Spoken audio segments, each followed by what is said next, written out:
নমস্কার। আজ আলোচনা করব রুই মাছের পটকা বা বায়ুথলি সম্পর্কে। Air bladder or swim bladder in লেভিওরোইদা।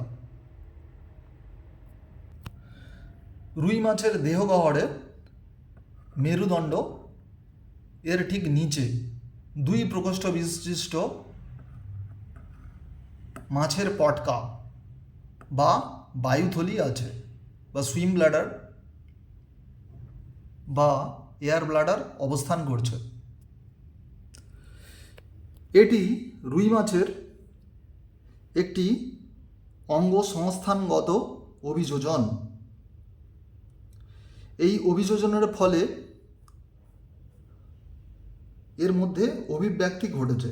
তাহলে অভিযোজন হচ্ছে কারণ, আর ফলাফল হচ্ছে কি অভিব্যক্তি। তো অভিব্যক্তি এইভাবেই হয়েছে, এটা একটা তাহলে অভিযোজনের উদাহরণ। তাহলে রুই মাছের এই পটকা এর একটু গঠনটা কিভাবে হলো সেটা আমরা একটু জেনে নিই। কীভাবে গঠন? সামনের যে প্রকোষ্ঠটা আছে সেটাকে আমরা বলবো অগ্রপ্রকোষ্ঠ। সামনে এই যে প্রকোষ্ঠ, এটা হচ্ছে অগ্রপ্রকোষ্ঠ। আর পশ্চাতে এই যে প্রকোষ্ঠটা আছে সেটাকে আমরা বলবো কি পশ্চাৎ প্রকোষ্ঠ। এখান থেকে একটা নালী বেরিয়েছে, সেটাকে বলবো নিউম্যাটিক নালী। নিউম্যাটিক নালী। আর এখানটায় কি আছে? এখানটায় আছে স্ফিংটার। স্ফিংটার মানে এই গ্যাসটা এটার সঙ্গে এই স্ফিংটারের মাধ্যমে কানেক্টেড হয়ে আছে, মানে যোগাযোগ রক্ষা করছে। এখান থেকে গ্যাসটা এদিকে যেতে পারে এই স্ফিংটারের মাধ্যমে। আর এই পশ্চাৎ প্রকোষ্ঠটা হচ্ছে পাতলা প্রাচীর বিশিষ্ট। এখানে যে আবরণ থাকে সেই আবরণটা দুটো, বাইরের দিকে যেটা থাকে পশ্চাৎ প্রকোষ্ঠ বা অগ্রপ্রকোষ্ঠে যে বাইরের দিকে যে আবরণটা থাকে তাকে বলবো কি টিউনিকা এক্সটার্না। এক্সটার্না মানে বাইরের অংশ। আর এর ভেতরের দিকে যে অংশটা থাকে সেটাকে বলবো টিউনিকা ইন্টারনা। তাহলে এখান থেকে একটা ধমনী আসছে এখানটায় অগ্রপ্রকোষ্ঠে, আর এখানে শিরার মাধ্যমে ওই রক্তটা আবার বেরিয়ে যাচ্ছে। তো এখানে এই অংশটা দেখতে লাল রঙের। লাল রঙের হওয়ার জন্য এটাকে আমরা বলবো রেড গ্যাস গ্ল্যান্ড বা রেড গ্রন্থি। এর কাজ হলো এখান থেকে সামনের যে অগ্রপ্রকোষ্ঠে সেখানে রক্তজালক বা রক্ত থেকে, ব্লাড থেকে গ্যাস উৎপন্ন করা। কী কী গ্যাস উৎপন্ন করে? Oxygen, nitrogen, carbon dioxide. Oxygen, nitrogen এবং কার্বন ডাইঅক্সাইড এই তিনটে গ্যাস উৎপন্ন করে।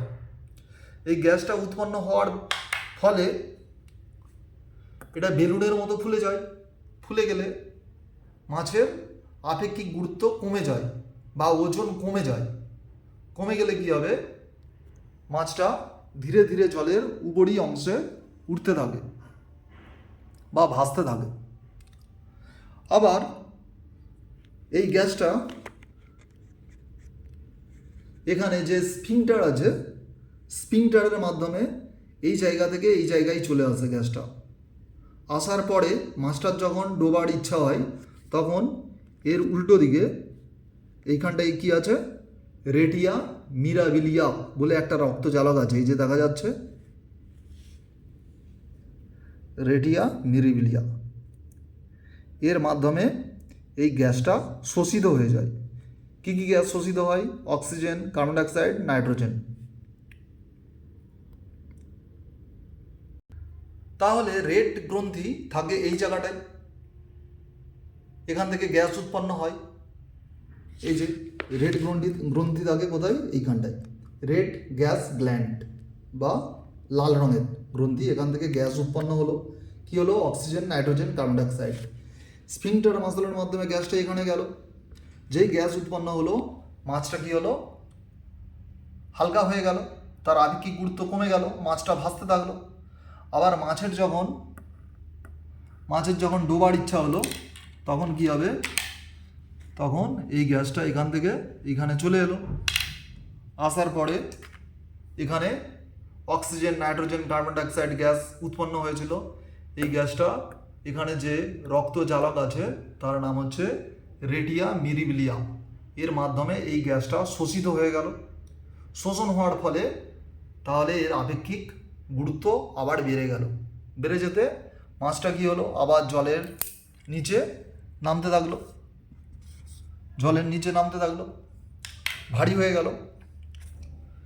এখানে অনেকগুলি রক্ত জালক আছে বা শিরা আছে। এক একটা শিরাকে বলা হচ্ছে কি রেটে মিরাবাইল, রেটে মিরাবাইল এক বচন। আর অনেকগুলো শিরাকে একসঙ্গে বলা হচ্ছে রেটিয়া মিরাবিলিয়া। এটা হচ্ছে কি তাহলে একসঙ্গে বলা হচ্ছে, প্লুরাল নাম্বারে বলা হচ্ছে রেটিয়া মিরাবিলিয়া, আর সিঙ্গুলার নাম্বারে বলা হচ্ছে রেটে মিরাবাইল। তাহলে এইভাবে মাছটি জলের উপরে ভাসছে বা ডুবে যাচ্ছে। তাহলে এটা একটা অভিযোজন। তাহলে অভিযোজনের সঙ্গে অভিব্যক্তির কি সম্পর্ক? এটা হচ্ছে কি বেঁচে থাকার কৌশল। বেঁচে থাকার কৌশলকে আমরা কি বলছি? অভিযোজন। তাহলে অভিযোজনের মাধ্যমেই অভিব্যক্তি ঘটিয়ে জীব পরিবেশে বেঁচে থাকার অধিকার পায়। তাই অভিযোজনকে যদি কারণ বলা হয়, অভিব্যক্তি হলো কি তার ফলাফল। তাহলে অভিযোজন কাকে বলবো না, পরিবর্তিত পরিবেশের সঙ্গে স্থায়ীভাবে বসবাস ও বংশবৃদ্ধির জন্য জীব বা জীব সম্প্রদায়ের যে গঠনগত, শারীরবৃত্তীয় ও আচরণগত পরিবর্তন ঘটে তাকে অভিযোজন বলে। তাহলে রুই মাছের এখানে গ্যাস উৎপাদন, গ্যাস শোষণ ও তার মাধ্যমে আপেক্ষিক গুরুত্বের বৃদ্ধি হ্রাস, এটা কি স্নায়ুতন্ত্রের মাধ্যমে ঘটে।